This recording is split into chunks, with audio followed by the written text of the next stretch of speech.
Vaxtınız xeyir olsun. YouTube, Instagram və TikTok hesablarımı takip edib, videonu bəyənib dostlarınızla paylaşmağı unutmayın. Sual yanvarın 11-i 9-cu siniflərə OTK buraxılış imtahanı da salınıb. ABC həqiqi ədədlərini müqayisə eləyin. Yəni A-nın, B-nin, C-nin işarəsini təyin edəcəyik və bu ədədləri müqayisə edəcəyik. Böyük, kiçik hansıdır? Deməli, bizə verilən şərtləri aşağıda yazıram. A vur B kvadrat sıfırdan kiçikdir.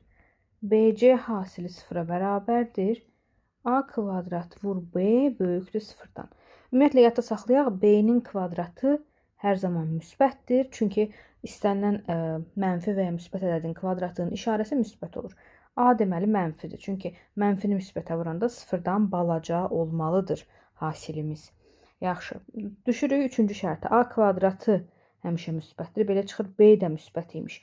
Çünki müsbət ədədi müsbət ədədə vurduqda sıfırdan böyük olar. B müsbətdirsə belə çıxır C sıfır imiş. Sıfırı istənilən ədədə vursaq cavab sıfır olacaq. İndi gəlin müqayisə eləyək. A mənfi ədəddir, ən balaca A-dır.